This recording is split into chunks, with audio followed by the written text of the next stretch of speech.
Hey guys, welcome to today's Vehicle Visionary. Today I'm at Jimmy Grande Ford in Stonewall, Louisiana, and this is the 2021 Ford Bronco Sport. Now, before you get disappointed, as I list the trim levels on the screen and their base prices, this is the Big Bend trim level we're looking at today. If you're saying, man, I was hoping for a larger Bronco, kind of like the original years of the Bronco that originally debuted in 1965 as a 1966 model. This is more like the Bronco II that we saw come out in 1984, but not to worry, guys. If you're looking for a larger version, just hold tight. A month or two, maybe three, from the time that I'm shooting this video in early March of 2021, the Bronco 4x4, which is the big brother, the larger version of the Sport, is set to hit Ford dealership lots, so just be patient. Got to say a special thank you to today's sponsor, FindTheBestCarPrice.com.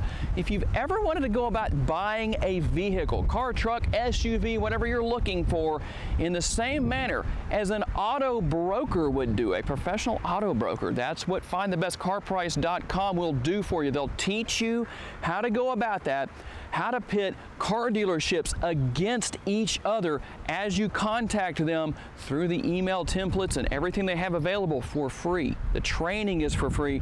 And what's going to happen is the dealerships will start competing with each other for your business, giving you the best price possible when it's all said and done. So make sure to check that out when you're finished watching today's video, or if you want to pause and come back.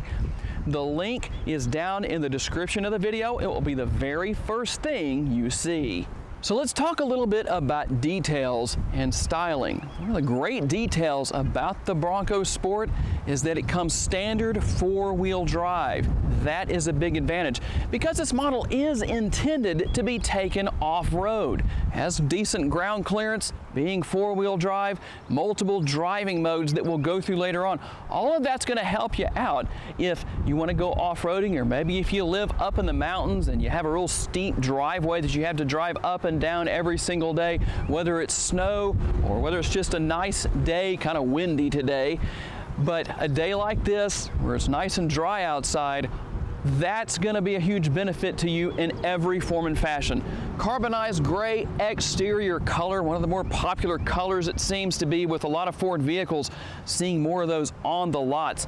And if you noticed, a lot of people obviously believe that anything that is a tough, rugged vehicle should have more square body lines. That's why, if you noticed, the 2021 Honda Ridgeline, they changed the front end design to be more boxy. That was very intentional. And that's really what you're going to have here, is more of a boxy look, kind of a tough look of something that, well, does have some good off-road capabilities. And I like the fact that Ford has put the Bronco name here on the front grille instead of having that Ford logo right in the center. So I really think that is the way to go. We've seen so many people kind of playing follow the leader in the car making game, car manufacturer game, we'll say, with cars, trucks, SUVs, whatever. The logo of the vehicle is always, or the vehicle maker is always here in the center, almost always. I think you're going to see a lot more of that. That's a good idea. You don't have functional vents up here. There's a really faux vents, but just kind of more decorative, but you do have quite a bit of air going in right here on the upper and lower portions of the grille.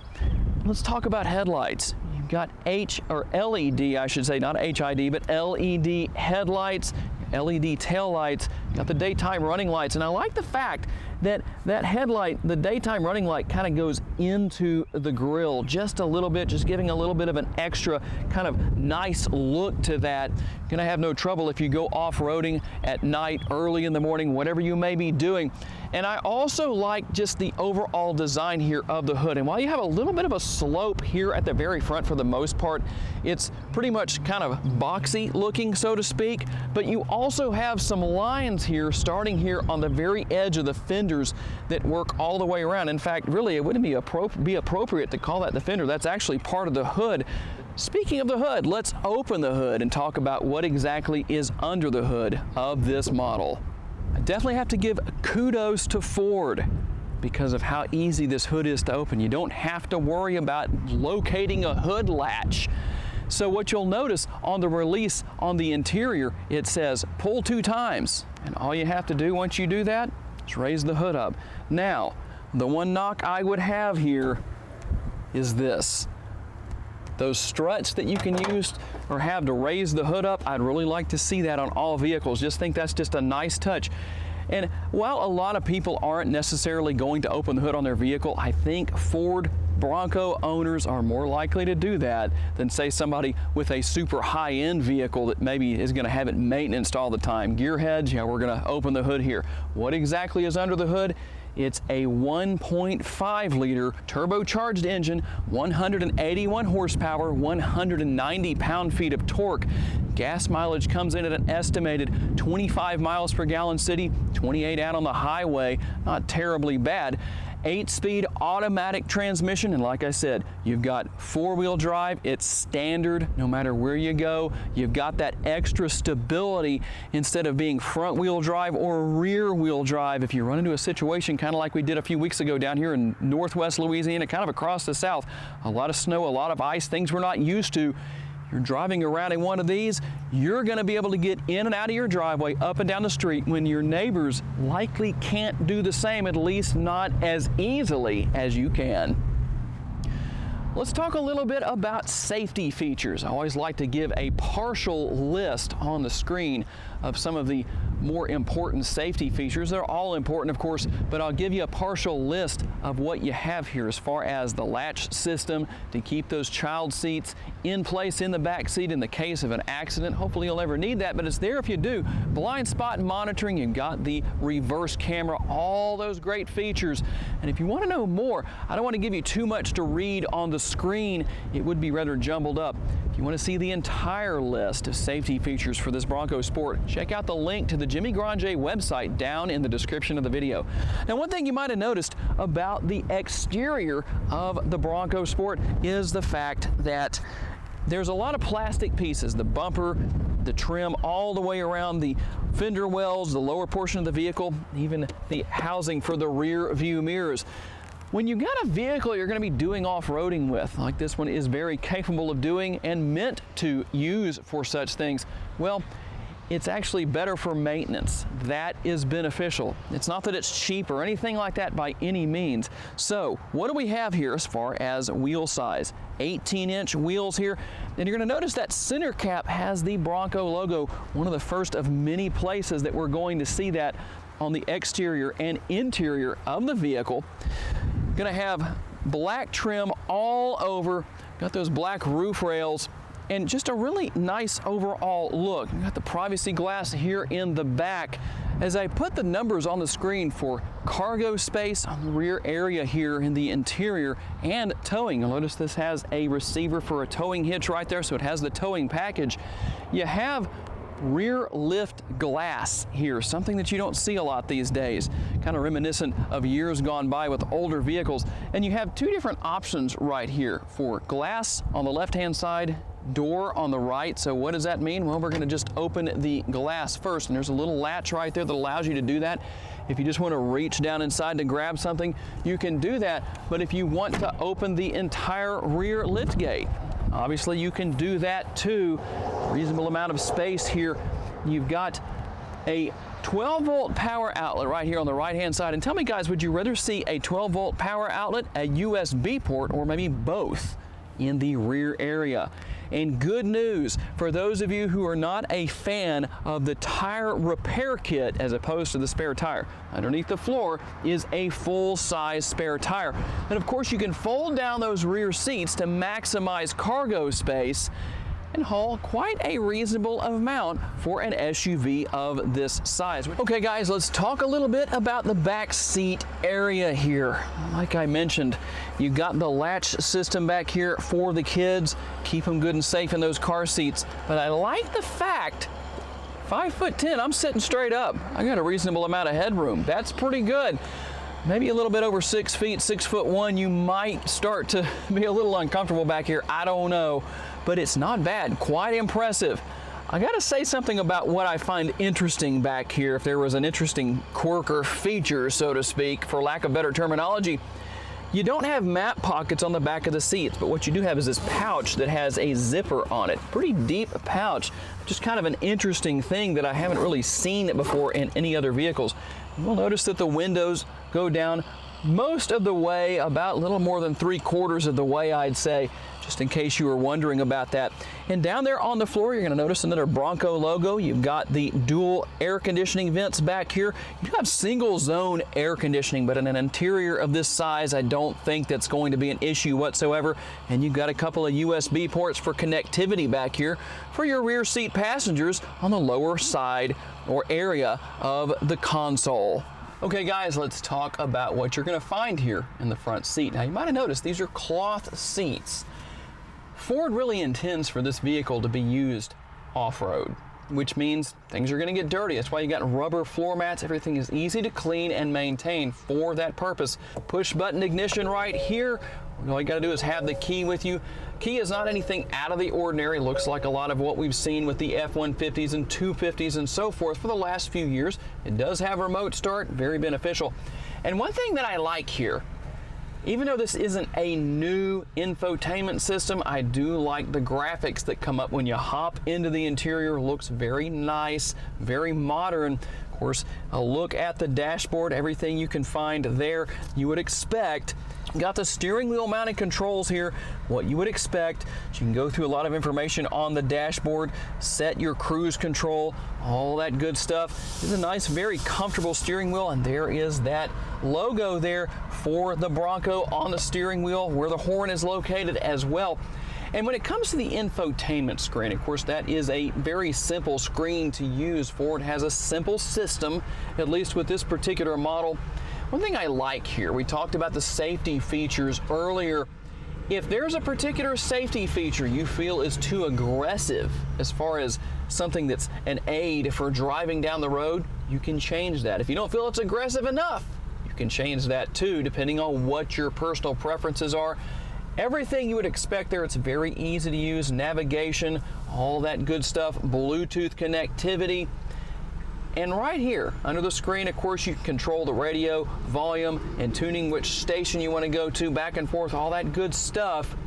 You also have that button right there for turning the auto stop start feature off so you can save your starter's life. Have you ever thought about this? Every time the engine shuts down, when you allow that feature to continue running, every time it restarts, you basically are taking one less cycle away from your starter. Just something to consider when it comes to whether or not you turn that off and whatever your personal preference is. A little bit of storage right underneath here. A cell phone would fit there, but that's not where wireless charging is located. I'll show you that shortly. Here's all the controls for air conditioning, all that good stuff. And underneath that, a little more storage. And on the left-hand side of that is wireless charging. And I find it kind of interesting that the phone is angled in the direction that it is. Maybe not a big deal, but tell me down in the comments, what do you think about that? Is that going to be bothersome? Would you rather have it be more straight as it would be so you can easily reach in there? It kind of seems a little awkward to me to have to reach at that angle, but just my personal opinion on the matter. Someone else might say, hey, that is not a problem at all. Of course, you got your drink holders here where I have my water bottle stored right now. And you do have a rotary dial gear shift right there, the electronic parking brake, and of course, you're going to find the dial to select your driving modes. I told you earlier, there's a lot of different driving modes you can choose from for multiple surfaces and situations. Very easy to get back and forth between those. The only thing I would like to see done differently where that is concerned is that when you turn the ignition off, if you went over to say sport or sand, it's not going to remain there. You're going to have to go back into that mode again when you start the engine again. Not necessarily a bad thing, but just something to consider. And how about the glove box? How much space is in there? Well, if you had, I don't know, 7 or 8 Vehicle Visionary t-shirts folded just right, you might be able to put all of those in there, depending on what size they are. Then probably another 3, 4, maybe 5 down here in the center console. You've got a 12-volt power outlet right there. And of course, there is more connectivity down here where your wireless charging pad is found, USB ports, and another 12-volt power outlet if that's something you need. Of course, the good thing about those 12-volt power outlets, you can always buy the adapter to turn that into a USB port if you so desire. Got a power sunroof here. not really conventional size. I think it's a little bit bigger than some of the more traditional size. Not panoramic, at least not yet. We might see that. I don't know if that's going to be on the Bronco 4x4 or maybe in future years with the Sport and the 4x4. We'll just have to wait and see what happens. But I'm very curious to see how this model drives, so let's hop out on the road and find out. All right, guys, let's do our test drive. And while the amount of horsepower coming out of this 1.5 liter isn't exactly an overload, I don't think anybody's going to buy a Bronco Sport and go trolling the city where they live looking for people to race. But you never know. But I do believe that the power is more than enough to meet the needs of owners as far as daily driving situations, you know, doing the off-roading that this model is capable of. And I haven't even changed modes here. Let's just see how it responds as we are. It's going to get down the road okay. It's not super fast or anything like that, but I must say it will more than meet your needs. Now, one thing I noticed in my research of this model is that a lot of other car reviewers out there, automotive journalists, talked about how being that it's more off-road capable, it's really intended for that purpose. I don't mean to drive that point home too much. I'll probably hear about that in the comments from the YouTube correction Nazis, but maybe we'll make a t-shirt out of that term. That is my original term, by the way, YouTube correction Nazis. But anyway, they've said that the off-road capabilities cause the on-road driving experience to suffer a little bit. We're about to find out as we go over a bridge. It's a little bit on the rough side, and I will say it's a little stiff. It's not bad, though. I have definitely been in other vehicles that have a much more harsh driving and riding experience. Of course, sitting in the front seat, I can't really tell you what it would be like in the rear, but I don't think it would be too bad just by the way it seemed to take some of those bumps back there.